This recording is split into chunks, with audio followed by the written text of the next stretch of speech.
Salut, c'est Awa de Suite Sénégal et aujourd'hui je suis de retour pour une nouvelle vidéo.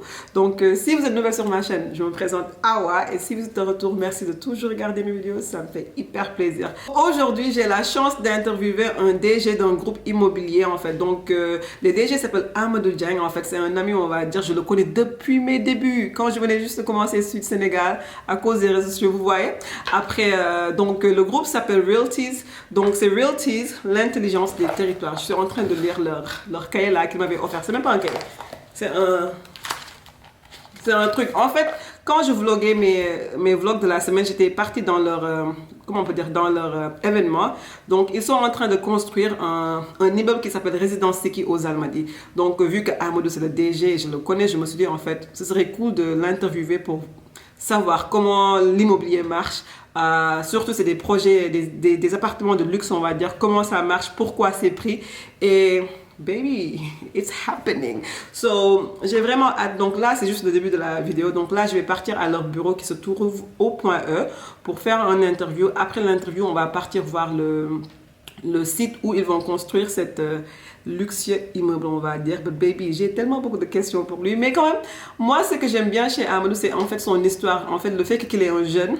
Et il était en France, il est retourné au Sénégal pour être DG. Donc, it's really, really inspiring, je trouve. Donc, on va un peu toucher à tout. Inspiring, l'immobilier, pourquoi les coûts et tout ça, le luxe. On va regarder le luxe. C'est pourquoi même j'ai porté tu vois, mon tissu un peu luxueux là. Je vais vous montrer ce que j'ai porté ça. Pourquoi pas? Waligi.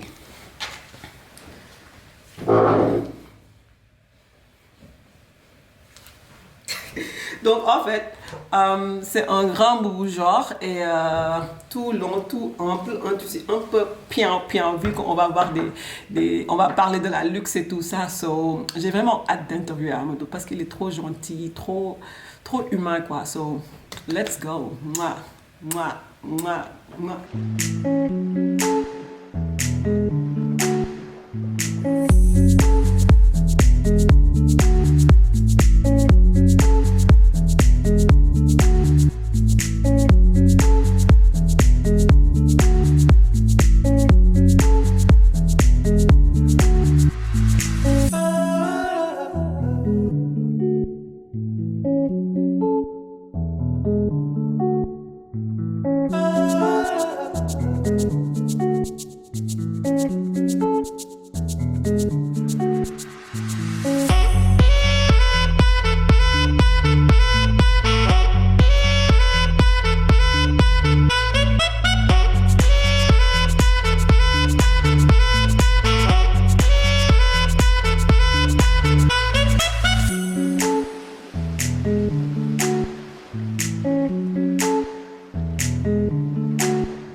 Donc là, je suis dans les bureaux de Réalité Sénégal avec le directeur général Amadou Dieng. Donc Amadou, merci de vouloir faire cette interview parce que je l'ai trouvé super important.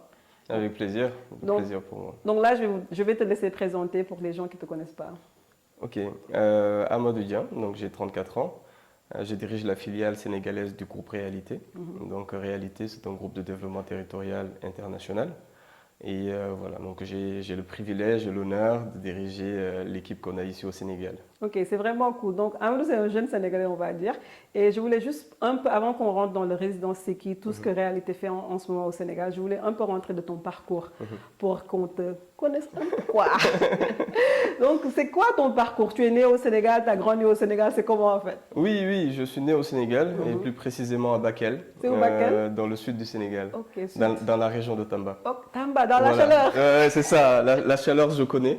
Et donc je suis né à Bakel, donc de parents donc fonctionnaires qui ont été mutés là-bas. Okay. Donc voilà, donc moi et mes frères et sœurs, on est nés dans cette région.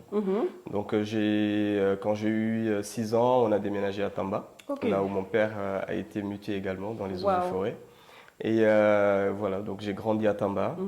Et quand j'ai eu mon brevet de collège... Brevet, c'est BFM, c'est ça? BFM, c'est ça, exactement. Quand j'ai eu mon BFM, voilà, j'ai souhaité faire des études dans la série G. Donc, il faut faire tout ce qui est gestion, comptabilité, économie, etc.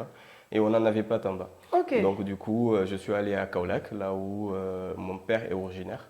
Ok, donc du coup, tu as quitté la maison familiale pour partir à Kaolack pour faire les études. Voilà, quand j'ai eu mon brevet. Donc voilà, c'est là-bas où j'ai fait mon lycée, donc de très belles années à Kaolack, avant d'obtenir mon bac et d'aller en France pour poursuivre mes études en France. Donc c'est cool. Donc au niveau des études supérieures en France, qu'est-ce que tu as fait comme études, on va dire? Oui, donc effectivement, j'ai commencé par un BTS, un BTS de négociation et vente. Donc c'est un BTS de commercial. Pour moi, c'était important de savoir vendre, voilà, négocier, avoir ces rouages-là. Et une fois que je l'ai obtenu, je souhaitais faire autre chose, continuer dans le management de projet. Pour moi, c'était une suite logique. Si on veut évoluer après dans une structure commerciale, voilà, savoir comment ça se passe. Donc j'ai fait une licence professionnelle en gestion de projet. Et par la suite, j'ai souhaité encore pousser les études et finir avec un master. Et donc dans le choix de mon master, j'étais très porté par le digital. Donc j'ai fait un master en information communication, mais avec une option sur le web, donc de la communication digitale. Intéressant. Donc en fait, moi, quand j'entends ton parcours, c'était vraiment commercial, vente. Ouais, est-ce que c'était quelque chose qui était là depuis ton enfance? Qu'est-ce qui t'a donné goût de ça? J'ai une maman, qui est commerçante. Donc ça aide un peu, peut-être, ça m'a donné la fibre peut-être commerciale au début. Et mon papa est comptable, donc du coup ça faisait un peu le mélange des deux. Je pense que naturellement c'est ça qui m'a porté vers un BTS de commercial au début. Et ensuite j'ai souhaité pousser les études dans quelque chose de plus général et voilà, donc qui est la communication et la communication digitale. C'est vraiment cool. Donc moi je voulais juste demander, c'était comment la transition entre bouger du Sénégal, grandir à Tamba, Kaolack et de partir en France? C'était comment le... Déjà au niveau du climat, ça change un peu. Parce que Tamba c'est chaud, et Kaolack c'est super chaud. Parce que mon père vient de Kaolack. Ah, c'est vrai? Oui, on est de Kaolack. Donc c'était un peu compliqué au niveau de la chaleur, mais bon, mais on a une capacité d'adaptation quand on est jeune. Et c'est ça qui m'a aidé au fait, cette envie aussi de voyager, de découvrir, de voir autre chose, de rencontrer des gens. Donc naturellement, tout ça, c'est finalement assez porteur. Donc du coup, j'ai pas eu de difficulté à m'adapter. Et en plus, quand je suis arrivé en France, je suis allé à Niort. Donc c'est une ville que presque personne ne connaît. Voilà, exactement. Donc ça m'a permis quand même de prendre le temps de bien connaître ce que c'était la France aussi, voilà, de prendre le temps de bien m'adapter, voilà, de découvrir les choses naturellement. C'est vraiment cool. Et la question que je veux demander, c'est en fait, comment tu es rentré dans l'immobilier? Ou est-ce que tu as commencé dans l'immobilier dans ta carrière? Non, je n'ai pas commencé dans l'immobilier. Moi, j'ai commencé dans le métier de la communication digitale. Donc j'ai intégré un journal qui s'appelait Le Nouvel Économiste à l'époque. Et moi, j'étais en charge au fait d'accompagner la transition du journal vers le digital. Donc avec les plateformes digitales, les sites internet, les applications mobiles qu'il fallait développer, les offres digitales également au niveau du commercial. Donc j'ai accompagné tout ça. Donc c'était mon premier poste une fois que j'ai fini mes études. Ça s'est très bien passé, je suis resté 2 ans là-bas et ensuite, comme j'étais très porté par l'actualité politique, j'ai eu la chance d'intégrer le Parti Socialiste français. Voilà, exactement. Donc j'étais chargé de veille chez eux. En gros, j'étais leur oreille sur tout ce qui se disait sur le digital, je faisais des rapports, etc. Et c'était très intéressant, ça m'a permis de connaître la com digitale et de m'approprier ce contenu-là. Par la suite, j'ai changé, je suis allé faire du conseil. Donc j'ai été consultant. Voilà, consultant. Exactement, dans un groupe qui s'appelle Hopscotch. Donc c'est un groupe français qui fait dans les relations publiques. Et l'opportunité que ça m'a donné, c'est de voyager en Afrique. Parce que j'étais dans une cellule qui s'appelait Hopscotch Africa. Donc j'étais consultant dans la communication digitale. Et on a beaucoup voyagé sur des events. On avait des clients au Maroc, on avait des clients au Bénin. On avait des clients au Congo, voilà. Donc ça m'a permis vraiment de découvrir le continent africain et de voyager. Intéressant. Voilà, et d'évoluer dans un rôle de conseil. Une fois que j'ai fini ça, je me suis mis à mon compte. J'avais créé ma propre société à l'époque avec des amis consultants, on avait créé quelque chose et j'étais rentré au Sénégal. Attends, avant de venir sur le rentrée au Sénégal au premier coup, pourquoi tu t'es dit je vais créer mon entreprise, je ne vais pas postuler, je ne vais pas travailler pour une groupe? Oui, parce que j'avais déjà fait quelques boîtes. Et pour dire vrai, je pense que aussi j'étais porté par un peu cette envie, cette fougue de dire je vais faire les choses moi-même à un moment. C'est bien. Voilà, donc je me suis dit voilà, que j'avais assez appris et que je pouvais continuer à apprendre, mais en faisant les choses pour moi. Et surtout, on était dans le domaine de la communication digitale. Je trouvais qu'il y avait des besoins au Sénégal. Donc, je me suis dit, on crée une petite agence à Dakar. Ok. Donc, voilà. Donc, là-dessus, je suis venu. Je suis rentré une première fois ici au comment? Sénégal. Je rigole. Alors, c'était très instructif. Ça m'a permis vraiment de redécouvrir mon pays parce que finalement, j'avais très peu vécu au Sénégal quand je suis devenu adulte. Donc, c'était le premier retour, rester en plein temps. Je revenais en vacances pendant mes études, mais c'est pas pareil. Donc là, je suis revenu me réinstaller, prendre le temps de découvrir le marché. Beaucoup de difficultés par contre. C'est sûr. Voilà, donc c'est les difficultés classiques que les gens rencontrent quand ils rentrent pour la première fois, avec l'habitude qu'ils avaient. Mais voilà, il y avait du bon aussi, parce qu'être proche de ses proches qu'on a ici, de ses amis, etc., dans un milieu qu'on connaît bien quand même, c'était intéressant ce retour aux sources. Mais sur le domaine du business... C'était comment? Voilà, c'était compliqué. Non, c'était compliqué parce qu'on n'a pas eu... c'est pas une expérience qui a été assez pensée. On n'a pas mis assez d'argent de côté. On a pensé qu'en arrivant, on pouvait tout de suite développer du business, alors que ça a pris plus de temps que prévu. Donc c'était compliqué. On a tenu 6 mois. En fait, c'était pas préparé, c'est ça que tu vas dire. C'était pas assez préparé. Assez préparé. Voilà, c'était pas assez préparé. Donc on a tenu 6 mois. Et je suis reparti. Tu es reparti. Voilà. Mais je me suis dit, je vais revenir. Moi, tu sais, je ne savais pas ça. Moi, j'ai cru qu'avec Réalité Sénégal, c'est la première fois que tu es revenu. Non, il y avait eu déjà une voilà, il y avait déjà voilà, cette expérience entrepreneuriale. Voilà. Et quand je suis reparti en France, du coup, je me suis mis à mon compte à un moment. Et comme j'étais toujours à Paris, j'ai toujours été à Paris quand j'ai commencé à travailler. À un moment, j'ai voulu repartir en province, dans les régions un peu. Et je suis tombé sur une annonce du groupe Réalité. Intéressant. Voilà, à l'époque, ils cherchaient quelqu'un dans les relations publiques et dans la communication digitale, qui était dans mon domaine, exactement. Et je me suis dit, tiens, je vais postuler et ça s'est très bien passé. Du coup, j'ai été embauché chez Réalité. Et je suis allé à Nantes, du coup, parce que le siège de Réalité, c'est à Nantes. Donc, après Réalité, tu étais là-bas en tant que spécialiste de communication digitale. Et tu étais là-bas pour combien de temps avant qu'on te fasse... Oui, j'ai travaillé là-bas presque pendant 2 ans. 2 ans. Voilà, et à un moment, j'ai voulu rentrer au Sénégal. Intéressant. Voilà, et donc pendant ces 2 ans-là, j'étais chef de projet en communication corporate. Ça veut dire quoi, corporate. Alors, le corporate, corporate, like voilà, in English, en fait, dans la cellule de communication en général, donc dans une structure comme Réalité, qui est dans le développement territorial. Il y a une cellule communication commerciale qui va s'occuper de promouvoir l'ensemble des offres voilà, pour vendre concrètement. Et il y a une cellule qui est beaucoup plus sur l'image du groupe au niveau du grand public, qui est dans les relations publiques auprès des autorités, voilà, qui est dans l'influence, dans la communication digitale. Voilà, donc tout ce volet-là, je m'occupais de ça quand j'étais là-bas au sein d'une structure. Je vois. Voilà, d'une vingtaine de personnes. Ok, c'est cool. Et après, tu as fait 2 ans de ça. Oui. Et comment tu es devenu, on va dire, c'est la question que je veux savoir vraiment. Comment tu es devenu DG de Réalité Sénégal. En fait. Comment ça c'est venu en fait? Alors, c'est intéressant parce que des fois aussi c'est des rencontres qui font que il peut y avoir un projet qui naît. Moi, quand j'ai commencé la communication, ça se passait bien. J'ai eu la chance aussi de travailler rapidement, directement avec le directeur général du groupe, donc, qui est Johan Schwan-Joubert, qui est vraiment le fondateur du groupe Réalité en 2003, qui l'a fait grandir. Et quand je suis arrivé, j'ai eu la chance de travailler en étroite collaboration avec lui rapidement. C'est très parce qu'on avait des projets, des grands projets sur lesquels il y avait des besoins en communication.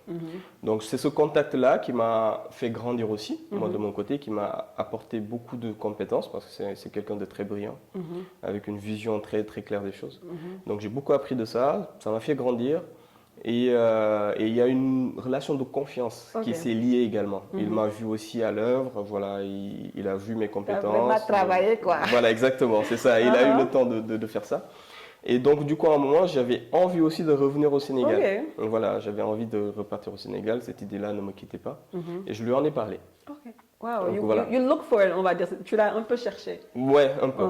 Voilà, donc je lui ai parlé. Je lui ai dit, écoute, moi, j'ai envie de rentrer au Sénégal. Mais par contre, j'ai envie qu'on continue à travailler ensemble parce que c'est un groupe dans lequel je me projette. Et ben, figure-toi que lui aussi, il était dans dans le même mindset, au fait. Wow, il était intéressé par le Sénégal. Voilà, parce que il avait lancé 2 ans auparavant une filiale au Maroc. Ok. Donc, on avait déjà commencé un développement en Afrique.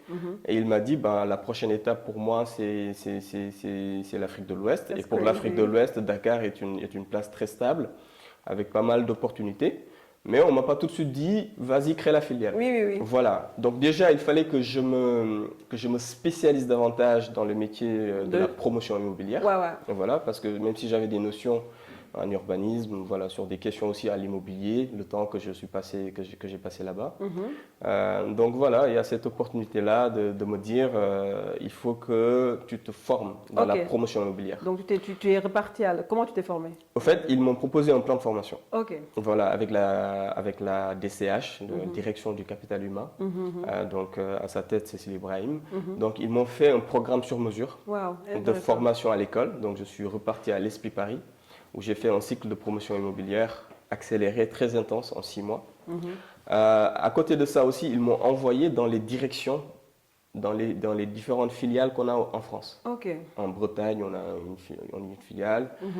Donc je suis avec Isabelle Ménigno. Donc je suis allé avec cette directrice-là.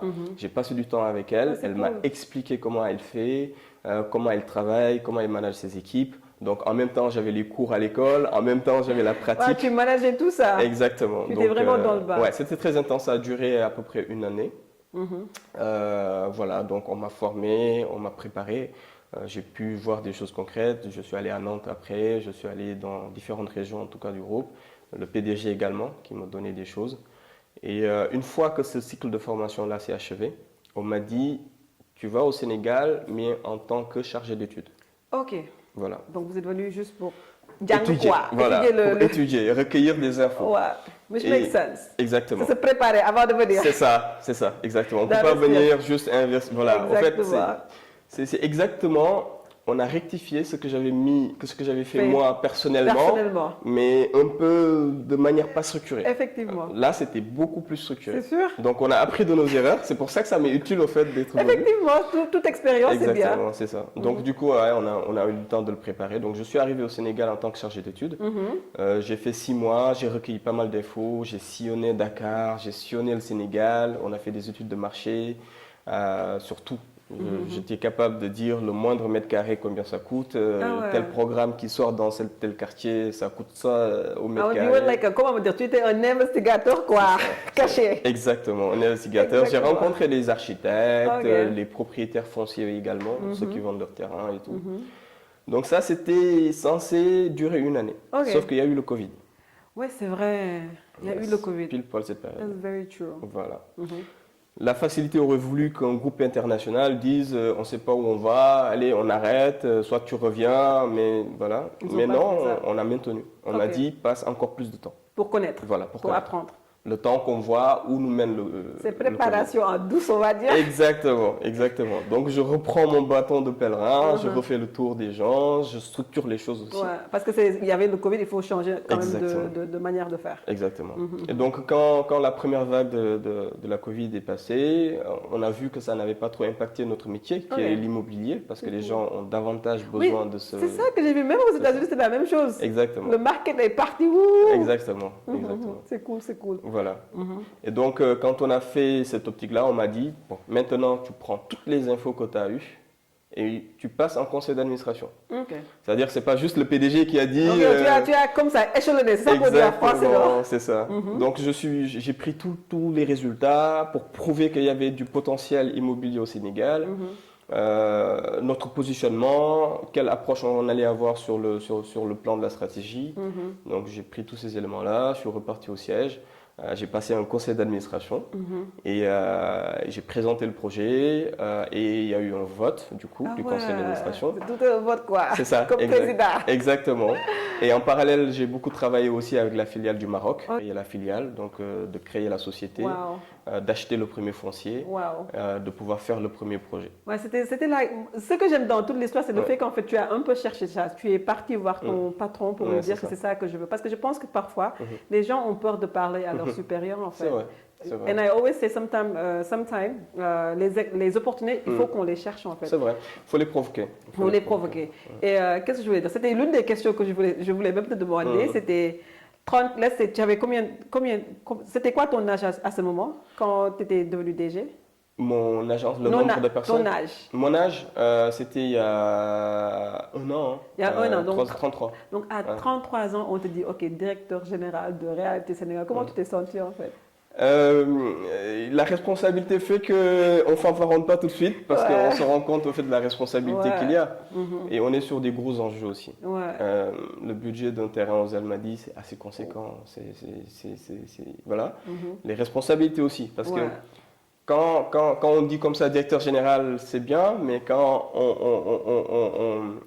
on lit la responsabilité quand directeur général sur une structure, c'est sûr, c'est pas évident. Mais j'étais préparé à ça, et ce qui m'a permis aussi de le prendre avec beaucoup de calme, avec beaucoup de recul, avec beaucoup de sérénité. C'est que pendant 3 ans, on travaillait pour arriver à cet objectif-là ensemble. Tu vois. Donc, ce n'est pas juste quelque chose qu'on m'a donné. Allez, non, effectivement, donc tu t'es formé, tu étais prête, on va dire. Exactement. Et il y avait des structures derrière moi aussi. Il y a le siège, il y a les services du siège, il y a les services également de Réalité Maroc, avec lequel je travaille sur le premier projet. Donc, il y avait du monde derrière moi. Parfait. Et j'étais serein. J'étais plutôt serein. J'étais content, mais j'étais serein. Est-ce que ton âge, là tu es venu au Sénégal, est-ce que ton âge, on va dire, te porte un peu de discrimination par rapport à ton âge? Parce qu'il y a beaucoup les DG au Sénégal, on va dire, ils sont un peu plus âgés. Donc les DG que tu vois, je ne sais pas, par exemple, c'est le fils de quelqu'un, le fils d'une entreprise. Est-ce que le fait que ton âge, 34 ans, DG, est-ce que ça t'apporte un peu de little look, quoi? Ouais, je comprends. C'est de l'aspect de l'appréciation de chacun. Des fois, je peux sentir, quand j'arrive quelque part, qu'ils sont un peu étonnés de voir une personne aussi jeune se présenter comme directeur général d'une structure. Mais en général, quand il y a les premiers échanges, ils savent que voilà, qu'on connaît. Calé. Non, pas calé, mais on maîtrise un minimum de sujets. Ok, humble. Voilà, et en général, ça se passe plutôt bien. Et ce que j'ai remarqué aussi, ce qui n'était pas le cas il y a de cela plusieurs années, c'est que même peut-être s'ils ne sont pas directeurs généraux, pardon, il y a de plus en plus de jeunes à des postes de responsabilité. Donc les directeurs techniques de certaines structures, par exemple, des directeurs de certains pôles dans certaines banques, c'est quand même des jeunes. Des jeunes, voilà, donc ces gens-là, on se comprend naturellement. Donc je dirais plutôt que c'est plutôt positif. Ok, parfait. D'être jeune, et voilà. Et même les gens plus expérimentés, ils sont un peu bienveillants aussi. Ah ouais. Je pense qu'ils se revoient il y a de cela quelques années aussi, quand ils ont débuté. Et il y a de la bienveillance. Donc cool. c'est plus du positif que du négatif. Alors, le merde, comment dire. Donc ça se passe bien. Ok, c'est cool. Donc là, je voulais un peu qu'on parle de Réalité Sénégal et la résidence Siki. C'est quoi en fait Réalité Sénégal? Qu'est-ce que vous faites, on va dire? Donc Réalité Sénégal, c'est la filiale sénégalaise du groupe Réalité. Donc le groupe Réalité, c'est un développeur territorial donc, qui a son siège à Saint-Herblain, à côté de Nantes, et qui est présent en France et à l'étranger, donc en Afrique également. Donc quand je dis développement territorial, c'est une solution d'ensemble. C'est-à-dire d'une part, il y a la maîtrise d'ouvrage. La maîtrise d'ouvrage, c'est tout ce qui est construction, par exemple. Venir construire quelque chose. Donc, ça peut être du logement, ça peut être du commerce, ça peut être du bureau, ça peut être des équipements également.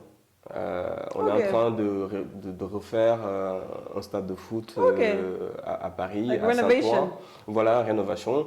On est en train de rénover un hôtel au Maroc. On est capable de faire ça. On construit également des maisons de retraite, des résidences étudiantes. Donc ça, c'est l'ensemble des filiales de construction qu'on a. On fait également de l'aménagement.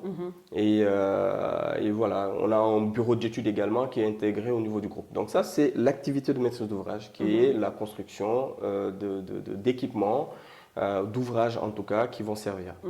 À côté de ça, il y a ce qu'on appelle chez nous la maîtrise d'usage. La maîtrise d'usage, c'est tout ce qui est aspect exploitation. Rester pour exploiter. Parce que souvent, les promoteurs classiques, ils construisent, ils s'en vont. Sauf que quand on construit et qu'on reste pour exploiter, on a intérêt à ce que ce qu'on construit soit de qualité et soit fiable. Donc on a des filiales également d'exploitation dans le sport et loisirs, dans les résidences pour personnes âgées. résidence étudiante, on a même une filiale de restauration. Ah, intéressant. Donc voilà. Vous touchez à tout. Exactement. On a une filiale d'exploitation. Et à côté, on investit beaucoup dans la recherche et le développement. Avec des filiales donc d'industrialisation de procédés de construction. On a également une réflexion pour être carbone neutre, c'est-à-dire tout ce qu'on pollue, qu'on le diminue et qu'on le substitue également. Ouais, c'est cool, donc ça. pour avoir une empreinte carbone assez faible sur l'ensemble de nos projets. Et il y a aussi l'intérêt général qui rentre dans notre ADN. C'est-à-dire qu'aujourd'hui, le groupe Réalité a un statut donc d'entreprise à mission. C'est-à-dire que non seulement on fait du profit, mais on est investi dans des causes de l'ordre de l'intérêt général. Donc voilà, donc il y a plusieurs actions qui rentrent dans ce cadre-là. Et on a un fonds de dotation également qui accompagne tout le volet RSE du groupe et qui permet d'être présent dans les territoires dans lesquels nous sommes implantés. Cool. Donc voilà un peu notre activité. En termes de taille, on est assez gros. On est 800 collaborateurs au niveau du groupe. Voilà, on est un groupe assez conséquent. On est coté en bourse. Le fait d'être coté en bourse nous oblige à une transparence totale sur l'ensemble des transactions, sur l'ensemble des choses que l'on fait. Voilà, donc il y a cette exigence-là. Et en termes de taille un peu, on va dire, du chiffre d'affaires, là en 2022, on a sorti un communiqué qui projette à 400 millions d'euros le chiffre d'affaires. Je vous souris, tu sais, moi j'aime l'argent, t'as dit 600 millions d'euros. J'ai vu ça, effectivement. Mais ça permet au moins de situer le niveau d'engagement du groupe. Et c'est important. C'est important. Donc là, on va un peu toucher à Résidence Siki qui est en train de se faire aux Almadies, au Sénégal. Donc pourquoi même le nom Siki? Alors, Siki, c'est un hommage que je souhaitais rendre, c'est très personnel. Hein. Ah, ok. Voilà, mais je ne l'ai pas imposé comme ça. Je l'ai présenté après avec l'équipe que j'avais au niveau du Sénégal, avec l'équipe aussi de communication qui m'accompagne, donc les agences telles que Azerty qui m'accompagnent dans la communication. Je leur ai dit que je ne voulais pas que la première résidence qu'on fait au Sénégal, le premier projet qu'on fait au Sénégal, ne raconte pas une histoire. C'était important qu'on soit ancré dans le territoire et qu'on ait, tu vois, cette portée un peu de revenir sur des choses intéressantes. Et Badlin Siki, c'est un personnage que je connaissais, c'est le premier noir champion, non, c'est le premier champion du monde africain de boxe. Donc c'était dans les années 20. Et qui a vécu en France et qui a été tué malheureusement très jeune aux États-Unis. Donc il avait une histoire qui est assez courte mais qui est hyper intense avec une joie de vivre qu'on lui connaissait, etc. Donc c'est une histoire que j'ai connue, j'ai lu des livres sur lui et c'est un personnage qui m'intéressait. Et du coup, quand il s'agissait de trouver un premier nom, avec les valeurs aussi de combativité, parce que c'est un projet qui n'a pas été simple pour arriver là, donc voilà, j'ai trouvé que c'était intéressant de raconter l'histoire de Siki à travers la première résidence et de le rappeler aussi aux nouvelles générations. Voilà, qui est-ce qui parce que moi avant je ne connaissais même pas Siki. Ah, c'est vrai, je pense que quand je suis venue dans votre lancement commercial et quand tu expliquais un peu l'histoire, je me suis dit waouh, mais ça me juste en fait. Non, mais c'est vrai que c'est une histoire qu'on ne rappelle pas souvent malheureusement. Mais au moins avec cette résidence-là, avec les clins d'œil que l'on fait, voilà, j'espère que les gens en entendront parler plus souvent et iront chercher des infos sur le personnage parce que c'était vraiment quelqu'un de très représentatif qui est originaire de Saint-Louis. Voilà, donc après ça, là, moi, je vais partir sur Google, je vais googler ce qui m'aime. C'est une bonne chose. Mais c'est pas cool que tu as voulu rendre hommage à un frère sénégalais, on va dire, qui t'a vraiment marqué. Exactement. Et là, on va un peu parler de la résidence Siki parce qu'on va dire que c'est de la haute gamme, c'est du luxe. Pourquoi vous avez décidé d'investir sur la haute gamme, pas juste de faire des trucs moyens, on va dire? Donc effectivement, donc ça venait déjà des constats, tu sais, du temps que j'ai passé au Sénégal, à voir des projets immobiliers, etc. Il y en avait des très bien. Il y a des acteurs aujourd'hui au Sénégal qui sont capables de faire de très beaux projets. Alors, ce n'est pas la majorité malheureusement. C'est-à-dire qu'il y a beaucoup de défauts de qualité dans les immeubles que je vois, que j'ai visités. Il y a eu beaucoup de défauts aussi de finition sur certaines choses. Surtout finition. Finition, voilà. Et c'est très important parce que c'est ce qu'on voit. C'est ce qu'on voit parce que le gros œuvre, le bâtiment lui-même, c'est important qu'il soit solide, qu'il soit bien fait, mais si le second œuvre, c'est-à-dire les finitions ne suivent pas après, c'est assez compliqué. Donc voilà, face à ce constat-là, je me suis dit que le marché avait besoin quand même qu'on propose des choses qualitatives, qu'on soit transparent dans ce qu'on fait. Il y a beaucoup de défauts d'information.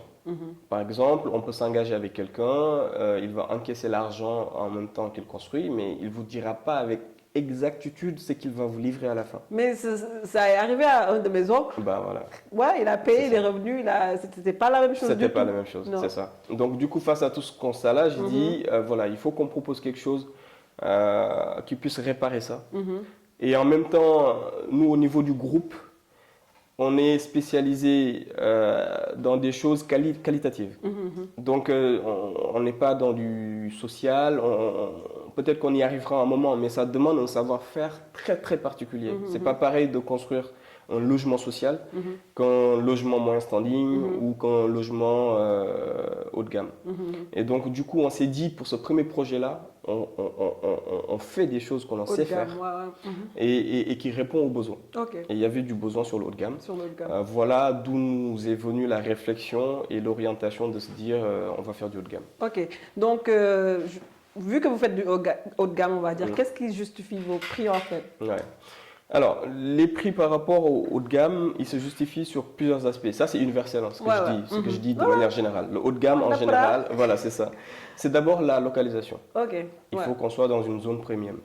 Aujourd'hui, le projet Siki est dans une zone premium. On est au quartier des Almadies. Effectivement. Voilà. On est sur un axe aussi qui est très fréquenté. C'est-à-dire, c'est visible. Au niveau de l'accès, c'est hyper bien situé.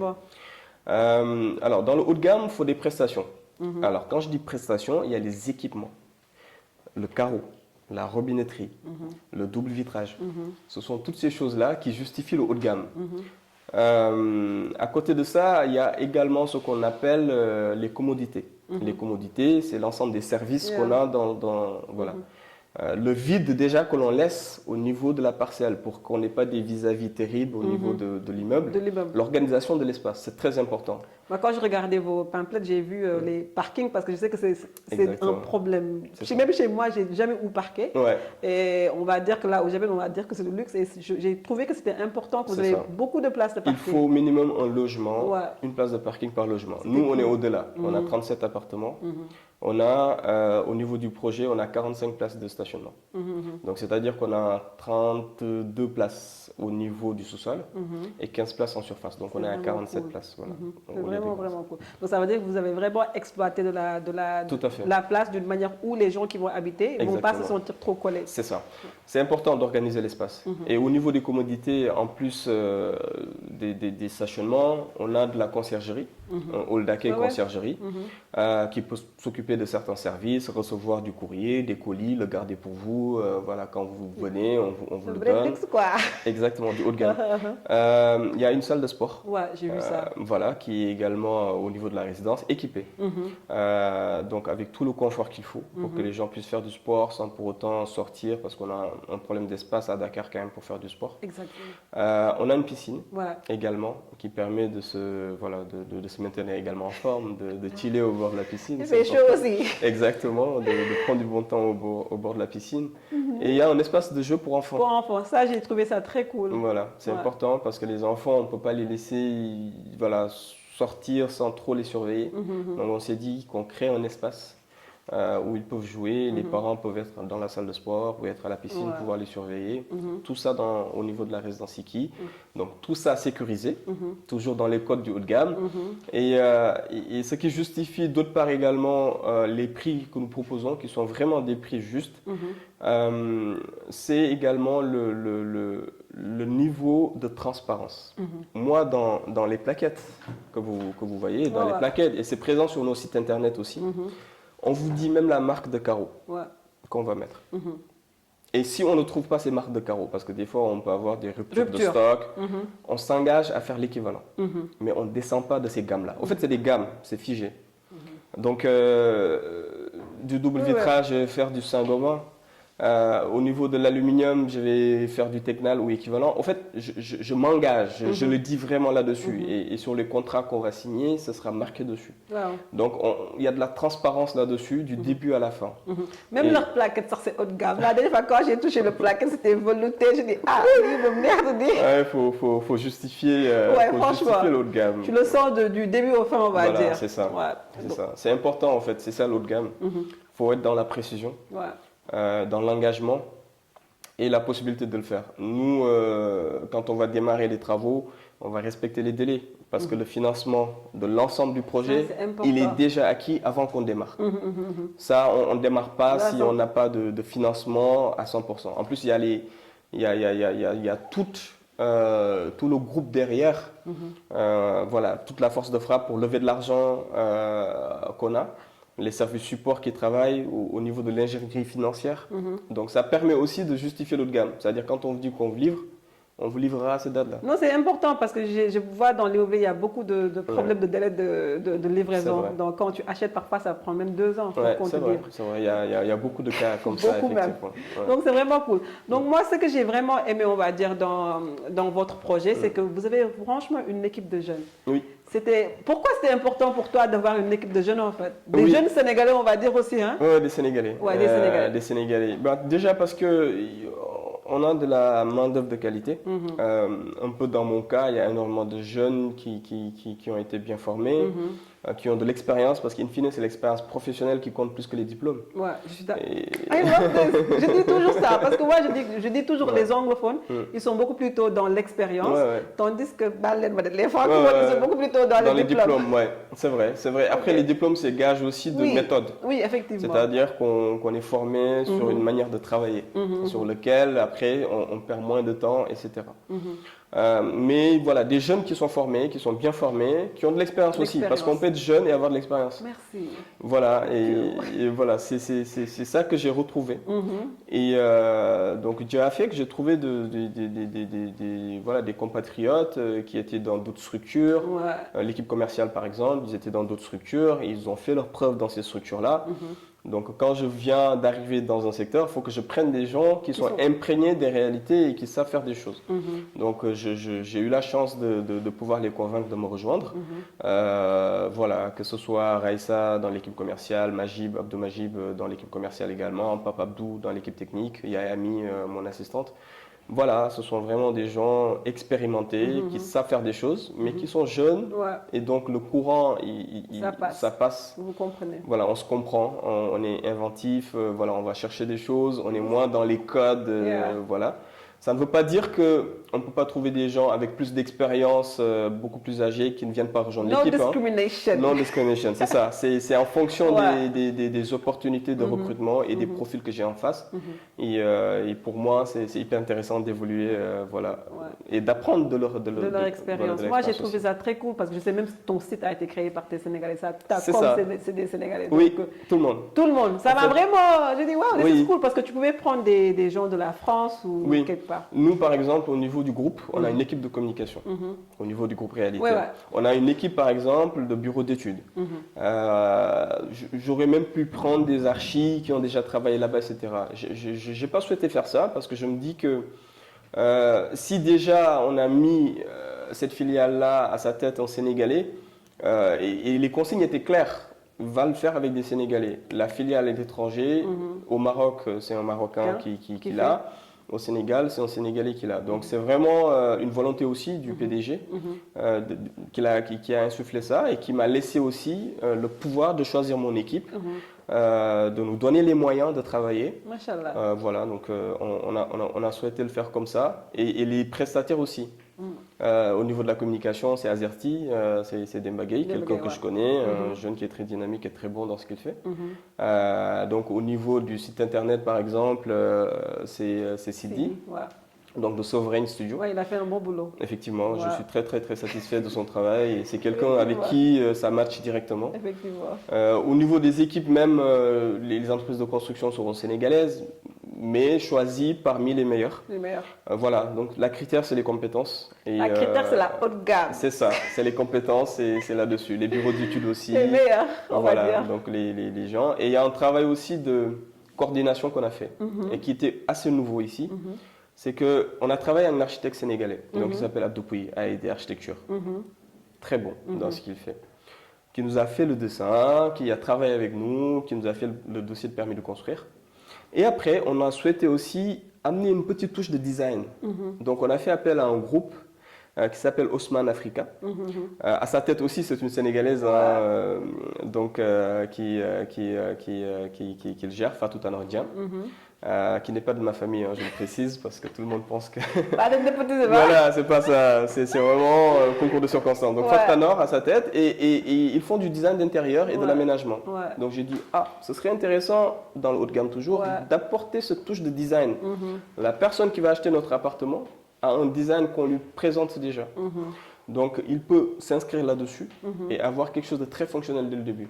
Donc, Fatou Tanor qui a travaillé donc, dans son équipe avec un architecte qui s'appelle Mary Luzolo, voilà, qui est installé en Afrique du Sud et qui a fait le design et qui a travaillé avec l'archi Abdoupoui donc pour faire une solution d'ensemble. Qui fusion quoi. Exactement. C'était cool parce que je dis toujours, comment on peut dire, les informations, si ça vient de l'autre côté, ça marche toujours, si c'est bien fait.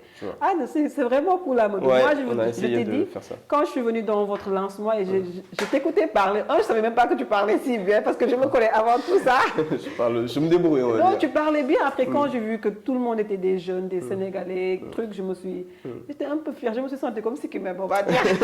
Avec les gants de boxe. Donc, merci pour ça. C'est avec plaisir en tout cas que je le fais. Et si je peux apporter ma pierre à l'édifice, et on va continuer à grandir au fil des projets.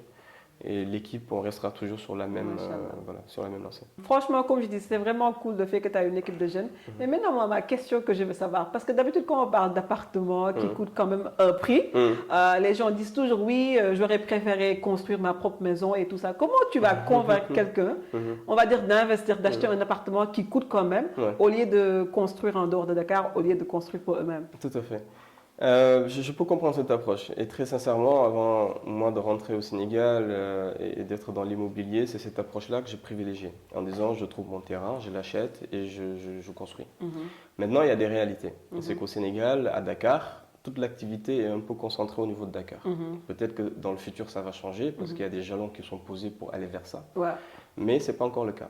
Donc je pense, et même les derniers investissements aussi, avec le pétrole, etc., les gens sont plutôt basés à Dakar. Donc c'est une réalité. Et il n'y a plus de foncier à Dakar. I know, right? Voilà, Dakar, c'est 0,20% de foncier par rapport au Sénégal. Moi, je me demande ça toujours, comment on va faire? Voilà, comment je vais c'est faire? ça, c'est que, et vous voyez les prix du foncier. On est voilà, sur plusieurs millions, à 1 million presque le mètre carré aux Almadies, dans les beaux quartiers de Dakar. Et donc, du coup, il y a cette problématique-là. Donc, acheter un terrain coûte énormément. Donc, tout le monde n'a pas ça.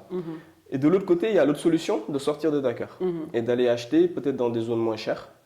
Mais déjà, la difficulté qu'on a, c'est que quand on est à l'étranger et qu'on veut construire, ou même quand on est au Sénégal et qu'on ne s'y connaît pas dans l'immobilier, il y a beaucoup de problèmes de qualité, il y a beaucoup de problèmes de gens qui se sont fait avoir, des projets qui ne sont jamais arrivés à terme. Ou bien, au-delà, quand ils arrivent à terme, ils sont fatigués parce qu'ils ont mis peut-être des fois même 2 fois le prix que ça aurait dû coûter. Donc, il y a tous ces facteurs-là qui font qu'aujourd'hui, pour moi, confier son projet à un promoteur immobilier donne plus d'avantages et plus de gages. Déjà qu'on sera livré à la fin. Si en tant que promoteur, on fait bien son travail, on doit être capable de dire exactement ce que la personne aura à la fin.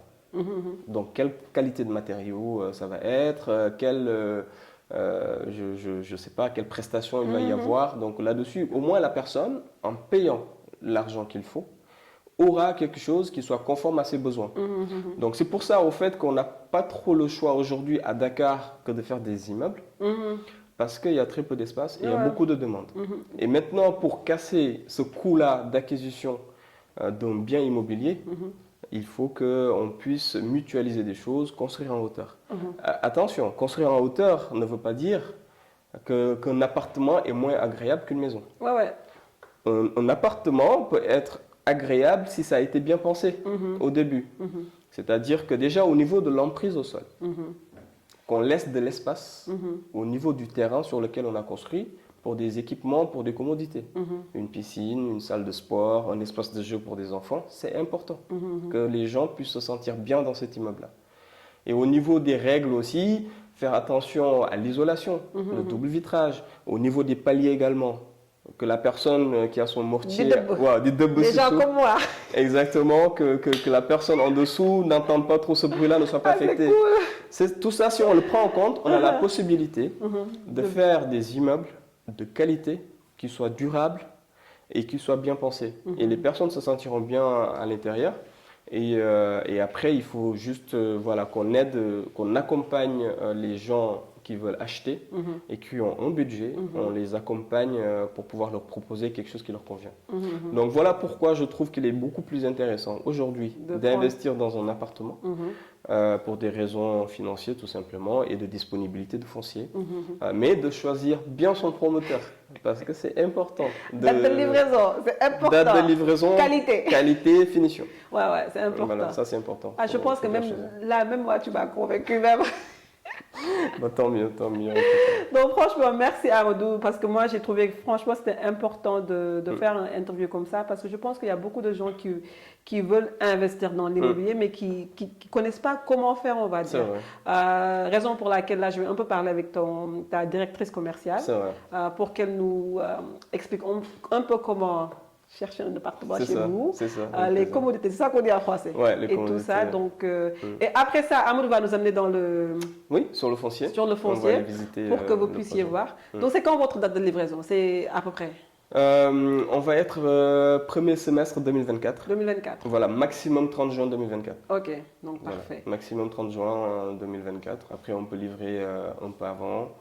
Voilà, mais c'est maximum 30 juin 2024 et c'est inscrit dans le contrat qu'on signera. Voilà, il n'y aura pas de possibilité de le dépasser sous pénalité. C'est-à-dire qu'on va même se faire des pénalités si on ne le respecte pas dans le contrat. C'est écrit dessus. Voilà. Un grand merci en tout cas à toi aussi d'être passé nous voir. Merci beaucoup pour le travail que tu fais. Mais bien sûr, c'était important. Comme je dis, moi je trouve que ton histoire inspire et ça peut inspirer beaucoup de jeunes même à tenir le coup. Tant mieux. Et de chercher des opportunités. C'est ça, c'est que le travail. So, thank you. Merci beaucoup. Merci. À très vite. Bonjour, je suis Raïssa Gueye, responsable commerciale au sein de Réalité Sénégal, une entreprise de promotion immobilière. Le programme Siki est un ensemble immobilier R+8 avec 7 niveaux d'appartements et un rez-de-chaussée où on a mis 3 unités de commerce. Donc, dans ce projet, on développe plusieurs types d'appartements, à savoir le studio F2. Nous avons aussi l'appartement de 2 chambres-salon en F3. Nous avons le F4 de 3 chambres-salon, soit sur 185 m² ou sur 202 m². Après vient l'appartement F5 plus familial, avec sur 2 superficies. On l'a un sur 219 m² et l'autre sur 274 m². Et enfin, le duplex. Dans la résidence Siki, nous n'avons pas voulu juste mettre des habitations et laisser les résidents se débrouiller pour avoir un cadre de vie agréable. Nous avons fait une étude assez consciencieuse du projet qui nous a permis, in fine, de développer des aires de détente, à savoir un aire de jeu pour les enfants, une piscine pour l'ensemble des résidents, mais aussi une salle de sport pour veiller un peu à leur santé. Pour les conditions d'achat dans le projet Siki, c'est une réservation avec 5% du prix du bien et le reliquat payable selon l'avancement des travaux. Pour la livraison, elle est prévue au premier semestre 2024 et nous démarrons nos travaux en juin 2022. Donc nous vous invitons tous à venir adhérer à ce projet qui, dans son concept, est une innovation dans le domaine de l'immobilier au Sénégal. Donc là, on vient juste finir. Il va me montrer un peu le site, on va dire. Ouais. C'est exactement où même? C'est aux Almadies, donc c'est à côté du siège de FNB Bank, sur la route de l'aéroport. À côté de Philippe Maurice, c'est ça? Avant Philippe Maurice. Ok, donc là on va partir et après ça je vais t'inviter à manger là. Ah, avec plaisir.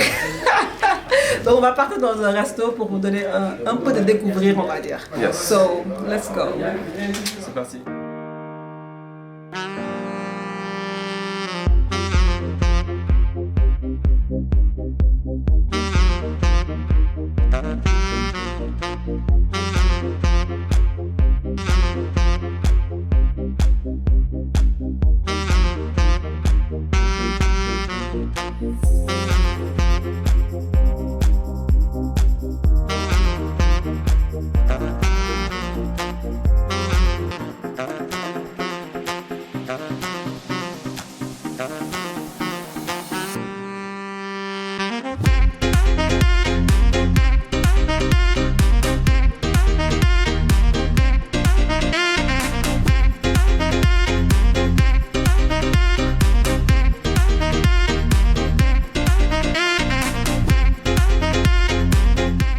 Donc du coup, là, avant de manger, on va juste un peu parler on va juste clôturer la vidéo, on va dire notre petit waxtaan. Donc, quelle expérience as-tu du Sénégal depuis ton retour, on va dire? Une très bonne expérience. Ça se passe très bien pour moi. J'ai la possibilité aujourd'hui de faire quelque chose qui me passionne, d'être entouré aussi de gens qui sont tout aussi passionnés que moi. Tu es passionné, voilà. Alors, c'est passion, c'est très important en fait, d'être passionné parce que en fait, c'est bien de gagner sa vie et d'être bien payé quand on travaille beaucoup. Mais si on n'y met pas de la passion, voilà, ça nous donne pas cet élan supplémentaire pour se démoner tous les jours. Donc j'ai la chance aussi d'être bien entouré. Franchement, j'ai une équipe top. J'ai une équipe top. Ils sont gentils quand même. Ils sont franchement, très gentils. Honnêtement, voilà, on a une très bonne ambiance. On travaille beaucoup, mais on travaille aussi dans un bon cadre et une bonne ambiance. Et je remercie également le groupe Réalité pour nous mettre dans ces conditions-là, parce que c'est pas évident. Et donc voilà, retour plutôt positif dans son ensemble. On fait des choses qui nous passionnent, on fait des choses aussi très utiles pour des gens qui vont acheter nos appartements, qui vont acheter d'autres programmes quand on le fera plus tard. Donc voilà, c'est plutôt positif dans l'ensemble. Donc si tu devrais décrire ton expérience ou le projet Siki en un seul mot, qu'est-ce que ça va être? Unique. Unique. Comme Siki. Siki était unique, donc le projet est unique aussi. Ah non, c'est bien, c'est bien. Et maintenant, pour Réalité Sénégal, c'est quoi la suite? Est-ce que vous avez d'autres projets immobiliers, tout ça? Oui, on a d'autres projets immobiliers, mais on a un développement très prudent. L'idée, c'est pas venir engager plusieurs projets en même temps. Mais on est quand même sur un rythme d'un projet par année, jusqu'en 2025 en tout cas, on ce rythme-là. Donc ce qui fait que comme ce projet on l'a débuté 2021 et que là on a commencé à commercialiser, machallah, ça se passe bien. Là je suis en train déjà de signer le deuxième projet. Voilà, donc on est en train de négocier le deuxième terrain pour pouvoir continuer à faire du résidentiel, du multi-usage comme on l'a fait sur Siki.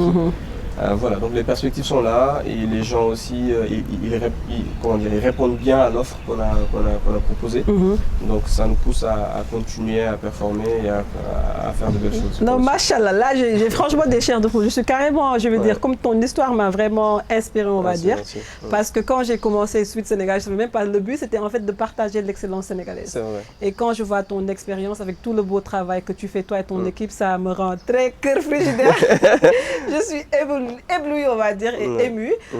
Donc, merci encore Amadou de m'avoir donné cette opportunité pour qu'on se parle de l'immobilier. Et je vais juste te laisser pour dire ciao, ciao, avant qu'on mange et tes mots de fin en fait à les gens qui nous suivent en fait. Ok, merci à toi pour l'initiative. C'est hyper intéressant en fait d'avoir cet échange-là. Et de pouvoir parler aussi de notre approche qu'on a de l'immobilier, qui est un peu différente peut-être des approches qu'on avait quelques années auparavant, mais c'est important d'échanger dessus. Juste dire aussi que c'est que le début en fait. Voilà, et on prend les choses avec beaucoup d'humilité, on travaille beaucoup, mais c'est important pour le début pour bien réussir les bases. On ne s'enflamme pas, on sait d'où on vient, on sait ce qu'il nous reste à faire vis-à-vis par exemple des autres opérateurs qui sont ici, qui font de l'immobilier depuis 20 ans, 30 ans. Donc on n'a pas la prétention de dire qu'on est mieux que tout le monde, qu'on va faire mieux que tout le monde. Mais ce qui est sûr, c'est qu'on a pris le temps d'étudier les choses, on sait ce que les gens ont besoin besoins. Et l'idée de travailler, nous, avec cette équipe-là, c'est de pouvoir répondre à ces besoins-là. Donc voilà, le mot de la fin, ce serait peut-être pour remercier tout le monde, les partenaires avec lesquels on travaille. J'ai cité Azerty, j'ai cité Sovereign, il y a Béaba aussi, de l'agence Béaba. Béa Blonde, voilà, Béa Blonde dans le jeu, de l'agence Béaba, qui nous a accompagnés aussi dans l'événementiel. Le lancement, c'était magnifique. Effectivement. Donc on travaille aussi avec Ndiaye Sireba. Donc Djelika de la série Méthode. Celle qui est dans votre affiche. Effectivement, on a beaucoup travaillé avec elle dans la phase teasing et dans la phase révélation, qui nous est aussi d'un grand support. Et toutes les équipes aussi de maîtres d'ouvrage aussi qu'il y a derrière, les équipes du Maroc qui nous suivent dans le conseil et dans l'assistance sur la méthodologie technique. Les équipes du support au niveau du siège, c'est eux qui nous aident à trouver de l'argent quand il faut, etc. Donc voilà, c'est important de remercier tout le monde et mon PDG également à la tête de la holding, donc Yohan Chouan-Joubert, pour la confiance qu'il a placée en moi. Et la confiance aussi à l'équipe Réalité Sénégal. Donc voilà, c'était mon mot de la fin, j'étais un peu long. Mais non, c'est pas grave, c'est bien, tu as remercié tout le monde et encore merci, franchement. Merci à toi. Ah, avec plaisir,